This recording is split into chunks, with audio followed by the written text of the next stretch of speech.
Гүлбану Баубекқызы кім кінәлі? Аппақ қыз-ау, соңғы кезде тым желпілдеп барасың, соны не болар екен-ай, деді жеңгесі үйге кештете кіріп келген Шырынға қарап. Ол тыңдамаған күйі тапырықтай басып, өз бөлмесіне кіріп бара жатты. Басын шайқаған жеңешесі енді пеш түбінде отырған қыздың анасы Жангүл апаға тіл қатқан. Жеңеше-ау, мына қызға ара-тұра жөн сілтеп ұрсып қоймайсың ба? Қызға қырық үйден тыю деген бар емес пе еді? Айтпай жүр деймісің? Қолда өспегендіктің кесіріме сөзім өтпейді. Жат тартып осқырынып жүрген сол үнемі. Қалай дегенмен де бәрі адам санасына байланысты нәрсе ғой. Қайтем енді, жақсы болса да өзіне, жаман болса да өзіне. Қысқы каникулға келгенде қолқабыс тигіземе десем, күндегісі осы. Қанша жат тартса да туған шешесінің сөзіне құлақ аспаған қыз бәленің бәлесі емес пе? Сіздің билігіңіз жүрмесе, біздің сөз далаға айтқанмен тең ғой. Баланы интернатқа оқыту тасбауыр ғып жібереді деуші еді, сол рас екені. Қайдам, құрдастарымызды көріп жүрмін ғой, балалар интернатта өссе де бауырмал. Әке-шеше сөзін жерге тастамайды. Мұның кімге тартқанын шошқа мінезді боп өзім білермен әйтеуір, деді Жангүл апа ренішті үнмен. Бұл ауылдас қыз Шырын жөнінде естіген сөзімнің бастауы еді. Кейін қаладағы интернатты бітірген соң жоғарғы оқу орнына түсе алмай, есепшілер даярлайтын курста оқып жатыр екен деп естігенмін. Оны бітірер-бітірмес бұрын күйеуге шығып, бір айдан соң ұл туып алыпты деген жел сөзге көңіл аударған жоқ едім. Күндер жылжып өтіп жатты. Бірде еңбек демалысымды алған соң жол түсіп тағы да ауылға бара қалдым. Түс кезі болатын. Қоңыр күздің белең алған шағы. Күн суда қоймаса да жапырақтарын жерге ерте төгіп тастаған ағаштар біртүрлі сидиып қалыпты. Ертеңгі келер қыс қаһарынан қорыққан сияқты боп тұрған оларға жаным аши аяушылықпен көз тастадым. Жердегі түрлі түсті жапырақтарды іріктеп жинап алып, қол сумкама салып жатырмын. Қанша дегенмен туған жердің естелігі ғой. Ертең қалаға барғанда есіме алып жүрермін деген ой бар. Қаланың шуына бейімделіп қалған құлағым мына тым-тырыс тыныштықтан тұнып қалғандай, таза ауадан кеңсірігім ашып кеткендей болды. Ешкімнің ешкімде шаруасы жоқ. Мамыражай ауыл тірлігі. Орталықтағы совхоз кеңсесінің жанынан өте бергенде Жангүл апа кездесе кетті. Елуге иек артса да өңі жасамыз, бойы тіп-тік, тың. Кісі киіктеніп ауылдастармен онша араласа бермейтін. Тұйық мінезді бұл кісіге сыртынан қызыға қараушы едім. Күн әлі жылы болған соң ба, жеңіл-жеңіл киініп алыпты. Негізі ауыл адамдары тоңбайды ғой. Кейде қыстың кезінде бомазы халат киіп алып та сыртқа жүргенін талай көрген. Кеңседе қызмет жасайтын Жангүл апай үйіне түстік ішуге кетіп барады екен. Апа, қалайсыз? Көп болыпты ғой сізді көрмегелі. Шырын сіңлім не істеп жүр? Екі ұлыңыз да кәдімгідей боп қолқабысқа жарап қалған шығар. Шүкір, көптің бірі боп жүріп жатқан жай бар. Үйге жүр. Мына тұрған жер ғой, білесің. Келіп қапсың, шай іше отырып әңгімелесейік. Шырын сол қалада келмей кеткеніне де біраз болды, деді апа әлде бір сырды ішіне бүккендей күрсіне тіл қатып. Өз үйіме тез жеткім келіп тұрса да, апайдың көңілін қалдырғым келмеді. Келіскенімді білдіріп басымды изедім. Сыртқы қақпаның құлпын ашып апай ішке қарай өзі бастады. Үйде ешкім жоқ па? Ағаң екеуміз ғана. Ол мана есеп қисабымен бөлімше аралап кеткен. Ұлдың үлкенін Алматыға оқытып жатырмыз, бұйырса заңгер болады. Кішіміз ағайынның қолында қайнағанына әйелі кенеттен қайтыс болған соң қолқабыс етсін деп жіберген едік. Мектебінде сонда оқиды. Ал Шырын қайда? Ол кеуде өтіп күйге тиген орсын бізді тірідей жерге көмгендей болды ғой. Дос дұшпанға табай етіп, іші шермегенше үйде отырып алдық емес пе? Енді әне міне туып қалар деп жүргенде ана бір жүріп жүрген жігітіне қосылып тынды ақыры. О несі екен, күйеу баланың ертерек қамданбағанына қарағанда бір шикілік бар-ау деп ойлаймын. Қызық екен. Қайдағы қызық, несі қызық? Шыжығынан басқа ештеме көрмедік. Пара сала ұл туып оны 6 айлығында бізге әкеп тастады. Бұрынғыдай емес, мына заман өзгерісіне сай жан бағыста қиындап кетті ғой. Баласын әлі жүріп өсірдік те сол Шырын оқыған интернаттың 1-ші классына бердік қой әйтеуір. Неге? Енді оны да жат болып кетпеуіне кім кепіл? Шешесіне ажыратпау керек еді. Мынау балам ғой деп тұрған ол жоқ. Далаға тастаймыз ба енді? Бақтық. Бұл жерде мектеп алыс, әкелу апарудың өзі бір бейнет. Баяғыдай жұмыстан кете салу жоқ, ақыры солай еттік. Сен қыз үйге кір де газға шай қоя бер, мен қазір деді де Жангүл апа қора жай жаққа бет алған еді. Сәлден соң қысқа шашы жалбыраған, түр-түсі шырынан аумай қалған кішкентай 5-6 жас шамасында қызды ертіп қайта кірді. Мен аузым ашылып қарап қалыппын. Ақсары қыз адамға дүрдиіп үрке қарайды екен. Домбыққан көзінен көп жылағаны көрініп тұр. Шөп шалам жабысқан көйлегінің бір етегі жоғары көтеріліп, екіншісі төмен салбырап кетіпті. Мына немесі сиырға шөп салатын науа ішінде ұйықтап қалыпты.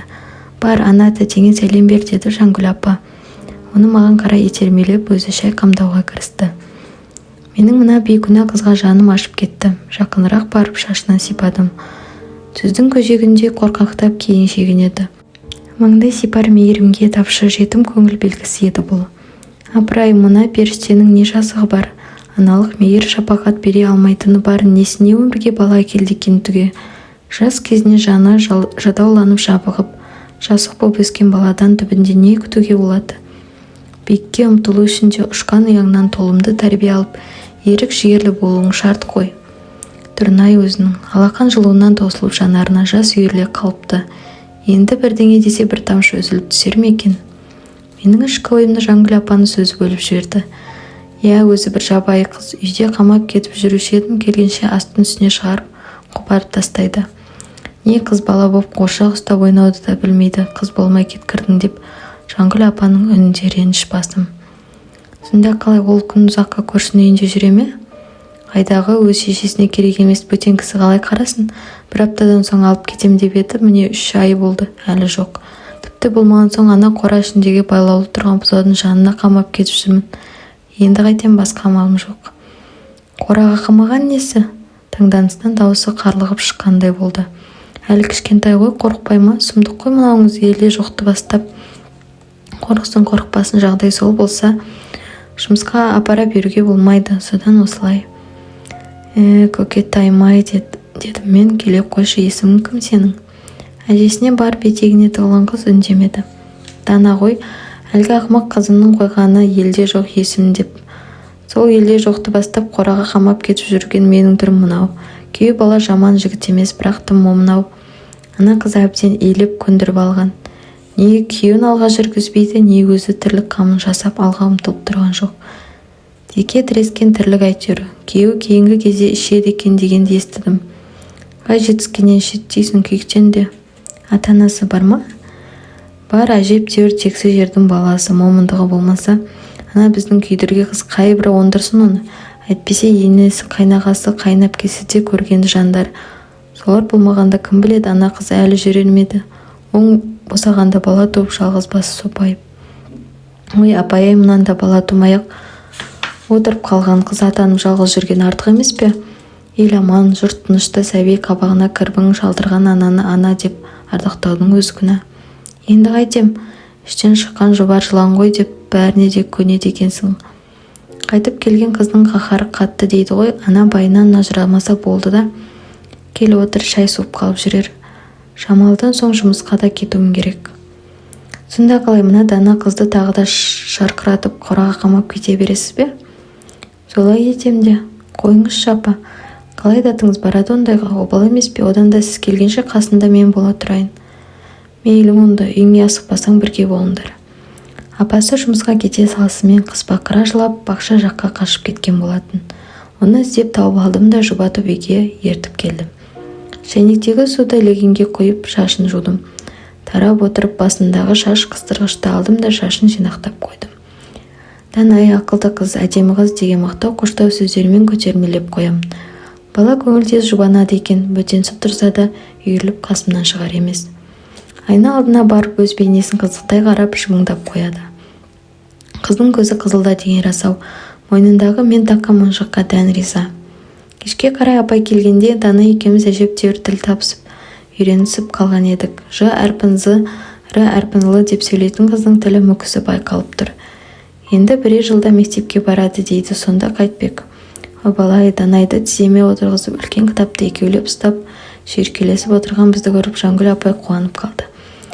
Айналайындар-ай, жарасып қалыпсыңдар ғой. Шеше түсіртпек деп әбден жасытып қойған, әйтпесе бала деген жақсы ғой. Қадірін білмейтін қу қызым байға деген осы дегеніме жұбатып бала тапқанға ғана мәз. Өткенде соңымнан ертіп жүріп дәрігер танымаса апарып жатырына спираль салдыртып бердім. Соны өзде құнттауына болар еді ғой. Амал жоқ, өзім жүгірдім. Ол бірінен соң бірін туып маған әкеп тастай берсе менің нем қалады? Ал ана ұл үйленсе, одан да немерелі болам. Онда қыздікі жақсы да біздікі жаман ба деп керісіп жатса елге не деймін? Түгі апа, жақсы сөз айтсаңыз одан да. Немере тәтті болады екен деп менің шешем немерелерін жинап алып қасынан шығармайды ғой. Солармен қабаттаса жүгіріп, саздап сырқыраған жерін опытып бір жасап қаламын дейді. Ал сіз, сенің шешеңнің орны бөлек, баққан балаларының қай-қайсысы болса да арайласып ішіп жемдік азығын әкеп тұрады екен. Жас кезінде балаға еткен бейнетінің зейнетін артығымен көріп отыр. Бақытты ғой ол, алайым солай бола берсін. Сол күні туған үйіме кеш жеттім. Келсем, анам 2 немересін жетектеп Қапшағайдағы кіші қызының үйіне қонаққа кетіпті. Бір аптасыз келмейді екен. Келін екеуміз ескерткіш альбомды ақтарып, ананы-мынаны сөз етіп түн ауғанша отырдық. Түнде төсекте жатқанда менің көз алдымнан кішкентай Данай қыздың бейнесі кетпей қойды. Түсіме де кіріпті, жанары жасқа толып жәудірей қарайтын, том-топпақ қызды жақсы көріп қалған сияқтымын. Араға бір күн салып Жангүл апаның үйіне бардым. Қақпа жабық екен. Күздік алмасы майысқан бақшаны айналып өтіп, ағаш қорықтың төменгі тұсына аулауға кірдім. Жым-жырт, ешкім жоқ сияқты. Қора жақтан әлдебір дыбыс құлағыма шалынғандай болып, солай қарай жүрдім. Сығалап қарасам, Данай байлаулы тұрған бұзауды басынан сипап сөйлесіп отыр екен. Зыламашы, маман келеді, сүт береді. Ал менің мамам келмей жатыл ғой. Қыз басын төмен тұқыртып, енді қызыл бұзау оның басынан жалап жұбатып жатқан сияқты. Қайран қор болған балалық шағай, мына көріністен көңілім босап, жүрегім елжіреп кетті. Тамағымды кенеп дыбыс бердім. Мені көргенде Данай қыз орнынан ұшып тұрды. Әне, менің жақсы тәтем келді. Сен жыламай тұла тұл, яма, сен де маман келеді ғой. Қызды жетектеп дүкенге ертіп бардым. Ұнатқан тәттісін алып жеген оның қуанышында шек жоқ. Оң аяғын алға көтересе кеңдеп секіріп қояды. Қолындағы бормен үй алдында су тола қойылған цистернаның сыртын сызғалап сурет салып жүр. Нау папам, нау мамам. Ол сізден де сұлу, моншағы көп. Бірақ маған бөлмейді. Сіз білесіз неге? Мен білмеймін дегенде иығымда қойқан еткіздің. Жаман сөз айтып бала жүрегін жаралап қайтем. Сөйтіп тұрғанда көшенің ана бетінен келе жатқан Жангүл апаны көрдік. Әжесін көрген Данай құлдыраңдап жүгіре жөнелді. Қолындағы борда қалам қарындашты көрсетіп әлдене айтып жатыр. Әжесі де басын изеп мақұлдап қояды. Жақындай бере сәлемімді алған апай өзі тіл қатты. Данайды мәз етіп қуандырғаныңа рахмет. Бала боп өзге балалармен ойнамайды да. Көптен томсырап жүреді. Жүзіне қан жүгіріп сергіп қалыпты. Бүгін ертерек сұранып келген бетім. Үйдің ішін әктеп шықсам ба деп ем. Қолым бос еді, сізге көмектесейін. Солай емес пе, Данайжан? Қызым мақұлдағандай басын изеді. Мейлі онда, жақсы болды ғой, айналайын. Екеулеп ертерек бітіретін болдық. Мен үй әктеп жүріп бір құпия сырға куә болатынымды дәл сол кезде білген жоқ едім. Шырының қыз кезінде жатып жүрген бөлмесінің ішін көрпе жастық кілемнен бастап қабырғаларын әктеуге кірісіп кеттім. Көптен ақталмағаны байқалып тұр. Тозаң тұрып, өрмекші қараңғы қалтарыс бұрышты торымен торлап тастаған екен. Шаң басқан кітаптарды тазаламақ болып ортаға үйіп қойдым. Көлемі үлкен, қалың орысша, қазақша сөздікті сілкілеп қалып едім. Борқ еткен шаңмен бірге сусып жүрген түскен көк кітаптердің беті ашылып қалды. Қолға алып көз жүгірттім. Бүгін кешке үйге кіріп келсем, туыс жеңгем, шешем мен Дариға тәте, яғни бұл мен отыр екен. Ол кісі журналист деп естігем. Жеңгемнің ескертпе сөзіне құлақ таспай бөлмеме кіріп кеттім деген сөздерді оқығанда көңілім елеңе түсті. Бұл Шырынның күнделігі болды ғой. Менің есімім де аталыпты, не демек болды екен? Мына күнделікті актеу жұмысын бітірген соң асықпай бірақ оқып шығармын деп екі бүктеп халаттың қалтасына салып қойдым. Дәл сол сәтте мендегі қызығушылық журналистік этикеттен басым еді. Күнделік дәптердегі құпия сыр. Сол күнгі актеу жұмысын қас қарайғанда бітірдік. Үйренбегендікі мен қолымның қара талып қалыпты. Ақ салынған шелекпен щетканы алып есікке беттегенде дәлізден кішкентай періште қыз Данайдың мені шақырған даусы естілді. Оны жетелеп сыртқа беттедім. Бақ шіркін, мына сүрленген иттің иісін-ай, қарныңның ашқанын сездіргенде ішектерім шұрылдап қоя берді. Жангүл апа ошақ басында жүр екен. Орта бойлы төртбақ денелі. Өңі күнге тоттыққан Арысбек аға жұмыстан кеш келсе де апайға көмектесіп пияз турап отыр. Кешкі асымызда үшеуміз Данай қызды ортаға алып көңілді отырып іштік. Көкіректе жайналып қалған көп әңгіме тиегі ағытылғандай түн ортасына дейін толастар емес. Бір қарағанда көзге тұйық көрінетін Арысбек аға әңгіме айтуға шебер, қалжыңбас кісі екен. Жатар кезде Жангүл апай, түн бір уағы болды, тыңдайтын құлақ болса, бұл ағаңның әңгімесінің шегі жоқ қой. Әкесі доғараяқта мына Данайды қарашы, мұрттай ұшып пысылдап ұйықтап қапты деп демалуға емеурін білдірді. Расында да көп отырыппыз ғой деп мен де қол сағатыма қарағайын едім. Қызау шаршағанында шығарсын, деді Жангүл апай. Ең мына тұрған жер болса да тыныштығын бұзбай қайтесің, осында қонып кет, бекерге түспей. Мен қарсы еместігімді білдіре басымды изедім. Сыртқа шығып келіп қайта оралсам, апай маған шырының бөлмесіне төсек салып қойыпты. Әктік өзіндік иісін айтсаңшы, әктеліп еденіне дейін жуылып, әбден тазартылған бөлмеден ерекше бір тазалық лебі еседі. Сол бір қоңыр күздің қоңыр салқын түнінде қоңыр түсті көрпені иығыма жамыла отырып күнделік дәптерді оқуға кірістім. Бас аяғы 7 бетті қамтыған құпия сыр қысқа түрде ғана жазылыпты. Кішкентай кезінде соған атастырып қойғанбыз деген Арслан көрші ауылдағы совхоз директорының баласы еді. Құрбы қыздар, оны көрдік, сымбатты, керемет жігіт екен, ауылдағы қыз беткеннің бәрі соған ғашық деген соң менде қызығушылық пайда болды. Осы ауылдағы тойға келетін бопты дегенді естіп шақырылмасам да құрбы қызымның шашбауын көтеріп тойға бардым. Ішіп жедік, ән айтылып, би-биленіп өте көңілді өтті, бірақ ол келмеді. Кеш соңында Есен деген жігітпен танысып сүйісіп те үлгердім. Ол бір сүйісуді де білмейтін біреу екен. Сілекейін жаға берді. Қысқы каникулға үйге келгенмін. Көрші қыз бүгін біздің клубтағы би кешіне Арслан келетін бопты дегенді ести сала үйде байыз тауып тұра алмадым. Кеш түсе боянып сыланып клубқа барғам, екеумізді таныстырды. Қыздар айтқандай сымбатты да сүйкімді екен. Сен менің бәтем айтқан шырының сен емес пе едің деп ол бірден. Я шырының, бірақ әлі сенікі бола қойған жоқпын деп күле жауап қаттым. Сол да сөз бекен, бәрібір менікі боласың ғой дегенде оның өзім білермен бір көкіректігіне жыным ұстады. Жанымда болғанын қалап тұрсам да бүкіл кеш бойы одан қашқалақтап жүрдім. Ол мен Алматыдағы интернетқа іздеп кепті. Содан бастап талай рет киноға бардық. Күшті сүйіседі екен. Бір ұнамайтыны ақшасының көптігін айтып мақтана береді. Бүгін бір досының туған күні ресторанында тойладық. Соған бару үшін мен интернаттан қашып шықтым. Оның жүрген қызы ретінде кеудемді мақтаныш кернеп, бейтаныс қыздардың алдында еңсем биік болды. Ол тек менімен ғана билейді. Тағы бір досы туған күнін бір танысының үйінде атап өтті.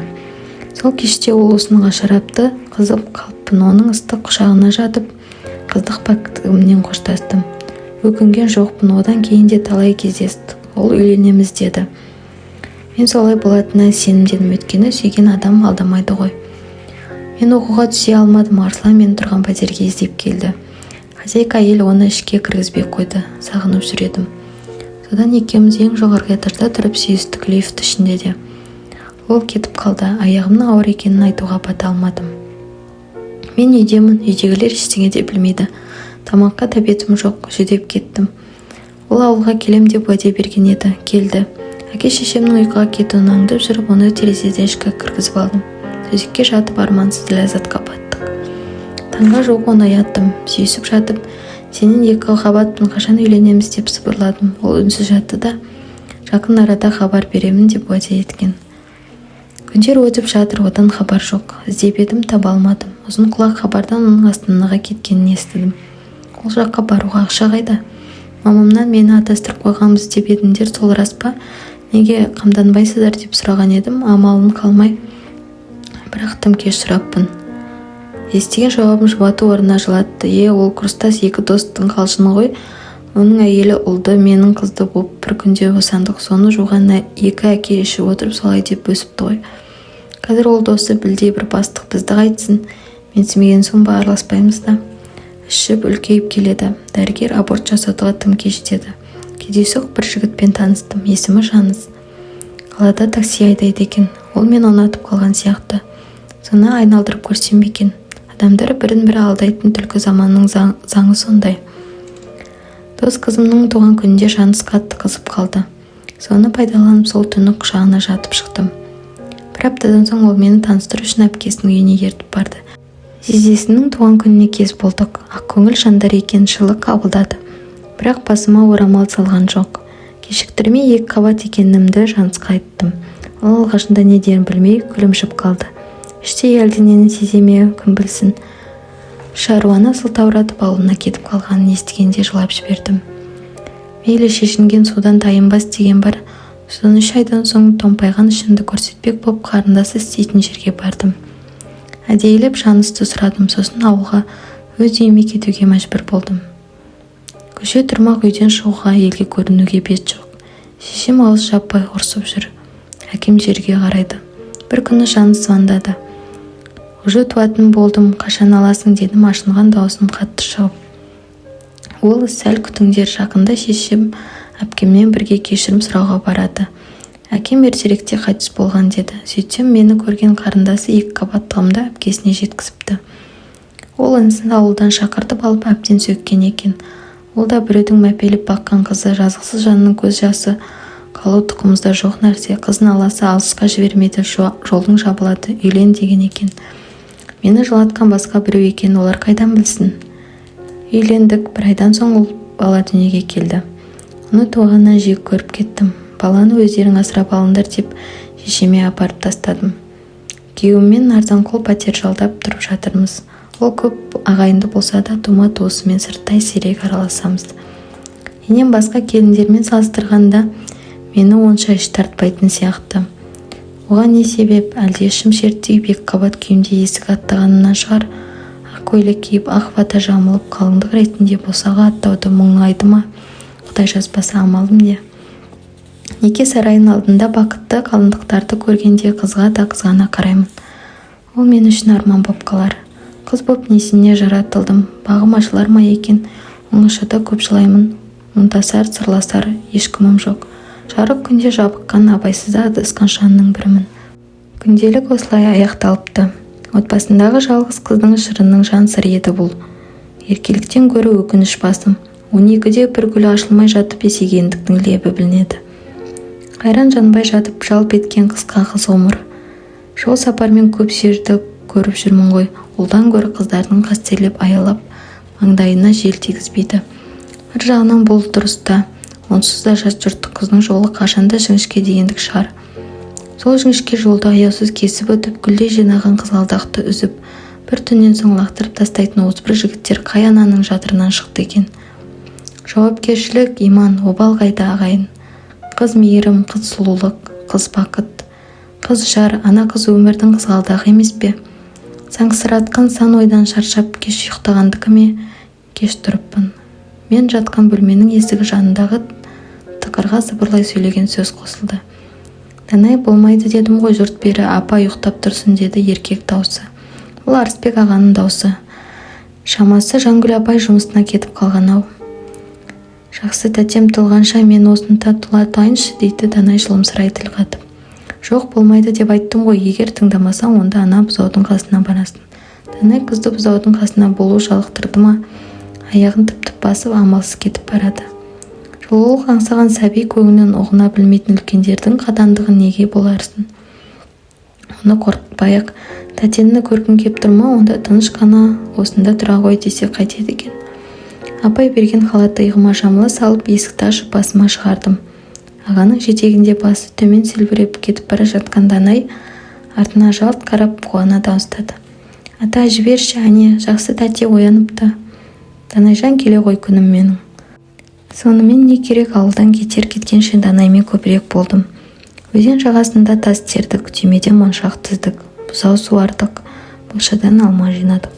Бұрынғы балабақшаның ауласындағы отырғышта отырып қуыршақ ойнадық. Ол қуыршақтың мамасы, мен қуыршақ қызы болдым. Ол біресе мені ұрсып ұрады, біресе еркелетіп аялайды, сүйгіштейді. Мынау біздің үйіміз деп мені құмға сызылған үйге кіргізді. Мен үйдің есігі неге бірнешеу деп сұрадым. Данай қыз: мына есіктен папа, мына есіктен мен кірем, ана есіктен қызым, сен кіресің деді.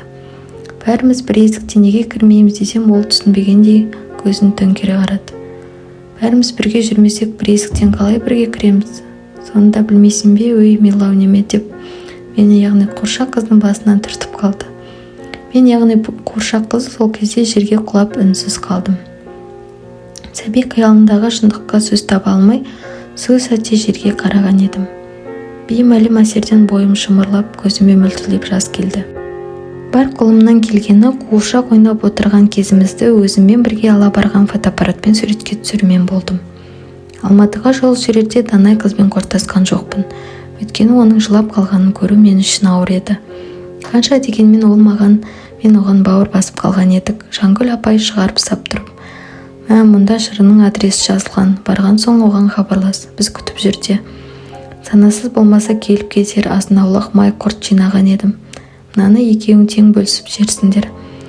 Ал қызым, саған көп рахмет. Аз күн болса да қанатыңмен себелегендей боп күн шуағына келдің.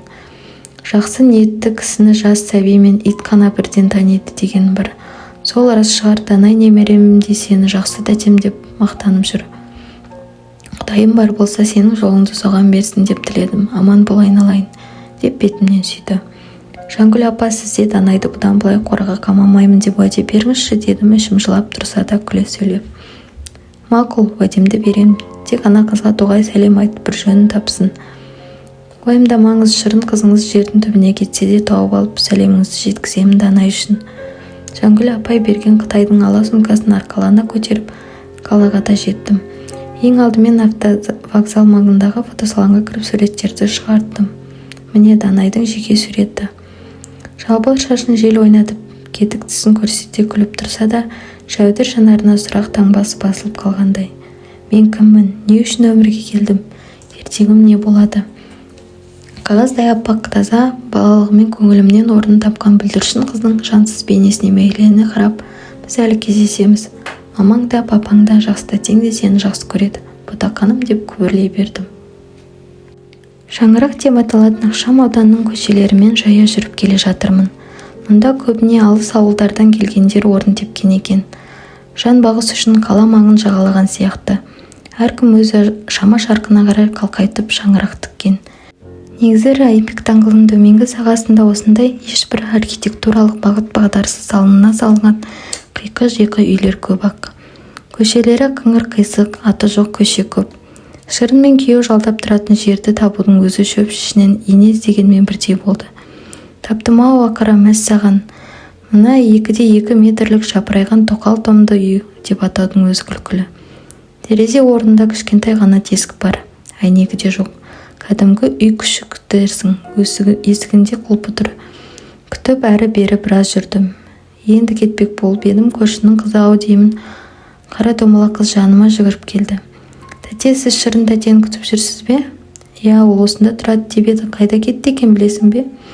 Білемін, жаны саға әне күні ауылына кеткен, бір туысы өліп дейді. Шырын тәтені жұмысынан жібермеді.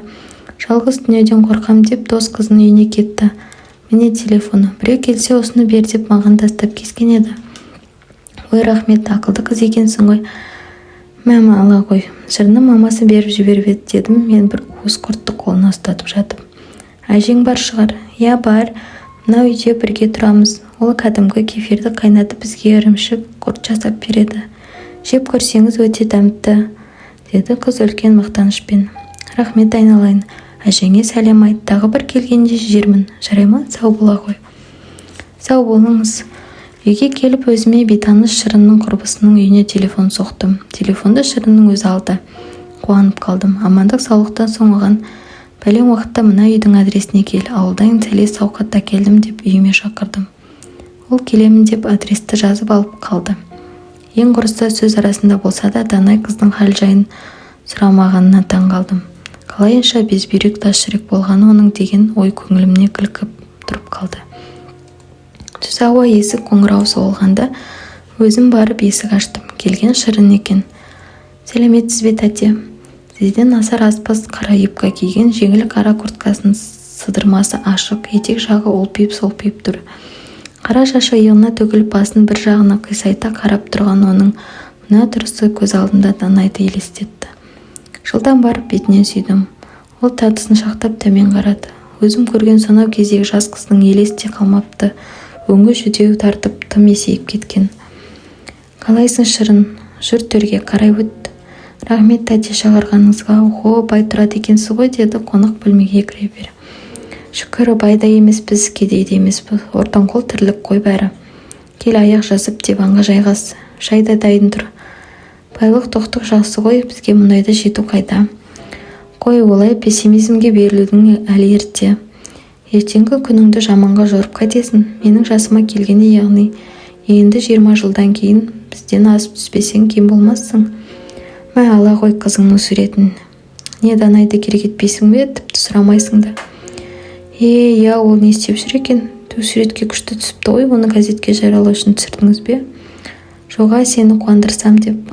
Я, рахмет тәте. Шырынды одан әрі тұтқыра бергім келмеді. Шайға шақырдым. Шай үстіне мамасының тілегін жеткізіп, сәлем сауқатын қолына тапсырдым. Үйреніспегендікі ме, әлде мінезі тұйық па, әлі ашылып сөйлеспей отыр. Сұрағыма жауапты иә жоқ деп қысқа қайдырады.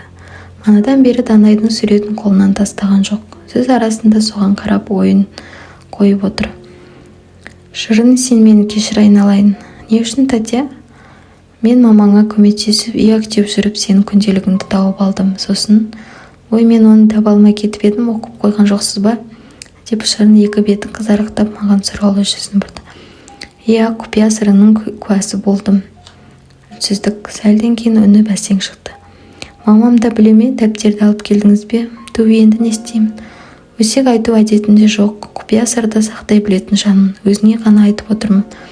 Мамаң еш нәрсе білмейді. Ал дәптерді сол сен тыққан жерге қалдырып, бер жағын кітаппен жауып кеттім.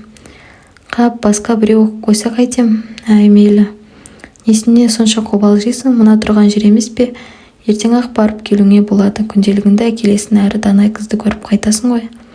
Оған жағдайым жоқ, ақша керек, сыйлықсыз құр қол қалай барамын? Мен ақ көмек берейін, барып келуіңе, сыйлық сияпатыңа қанша ақша керек? Керегі жоқ дедім ғой саған, деді Шырын оқыс дауыстан. Бірден сізден сенге көшкен, оған таңдана қарадым. Немене шеттерінен ақылшы шыға келесіңдер, ешкімнің де ақыл керек емес, менде шаруаларың болмасын. Шырынның көкірегінде зіл батпан боп қалған шерлі сөздер ақтыла ақтарылды.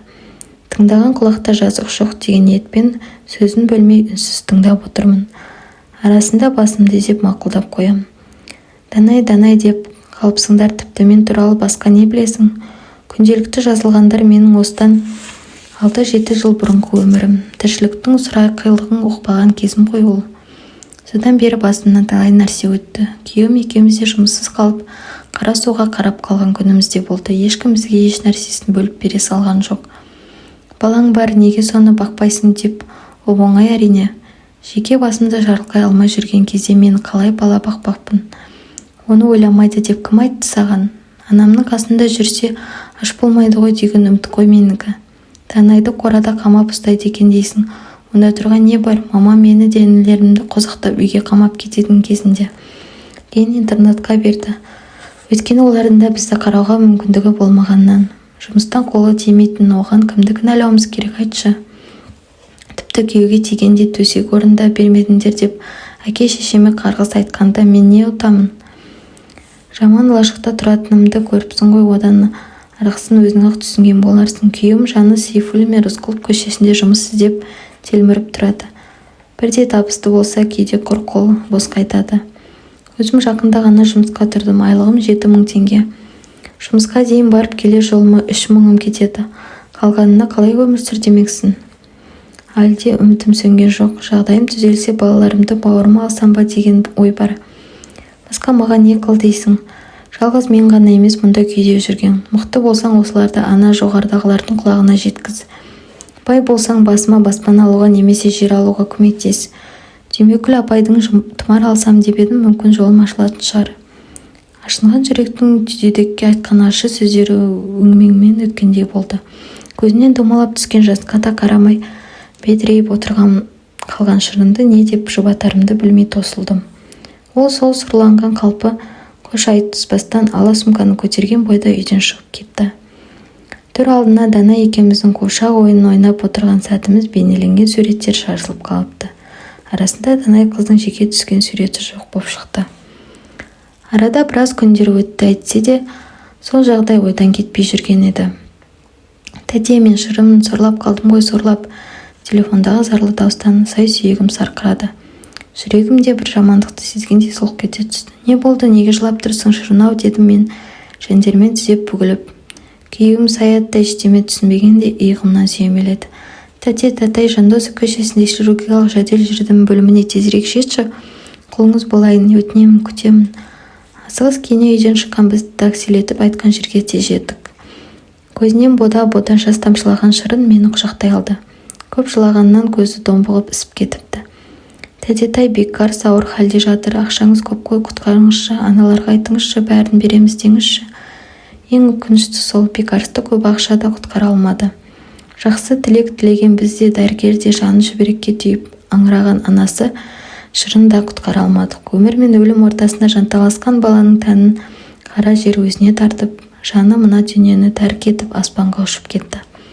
Жас өмір қыршыннан қиылды. Жансыз тәнді біздің үйге бір түн түнетіп, ертесі арулап қала сыртынан жерледік. Жас топырақты құшқан Шырын есі ауған адамдай көпірлей берді. Бекарысым, бегім-ау, мен неге тастап кеттің? Жек көреді, ешкімге керек емеспін дедің бе? Бекер болды ғой оның.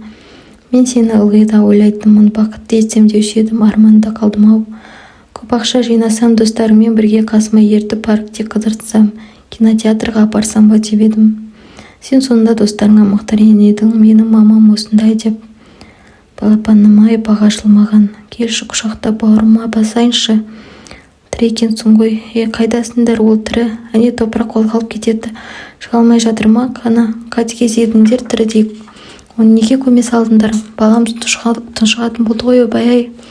Әйел шамыр қанса керемет күшті болып кетеді екен. 4-5 еркек жабылып жатып, еңірегенде етегі толған Шырынды ол жерден әрең ажыратып үйге алып қайттық. Машина ішінде отырғанда кенеттен өз құлағыммен естіген сол сөз әлі күнге дейін қайталанып есімнен кеткен емес. Егде жастағы толық денелі тәрбиеші апайы домбыққан көзін сүрткіштеп, ауыр күрсініп былай дегенді. Өзде сабақты тек беске оқитын бір томаға тұйық жүретін қиялы бала еді. Бала болып асыр салып ойнамайтынды, түрлі түсті бояумен сурет салуды ұнататын. Қара мен қоңыр бояу бар қарындашты ұнатпай лақтырып тастаушы еді. Әлдекімді күткендей үнемі терезеден сыртқа үңіліп отыратын. Неғып отырсың деп сұрағанда, көз жасын көрсеткісі келмегендей үнсіз теріс айналушы еді. Кейде біреу келетіндей сыртта ұзақ жүріп, жор тоғырылдайтын. Қанша рет зорлағандай етіп интернетқа жетектеп әрең әкелетін едім. Ақыры сол дала безерлігі түбіне жетті ғой, кімнің күтті дейсің байғұс бала. Кейін білдік, жол бойында алаңсыз тұрған Бекарысты екпіндете заулаған шетелдік машина қағып өтіп, тоқтамай кетіпті.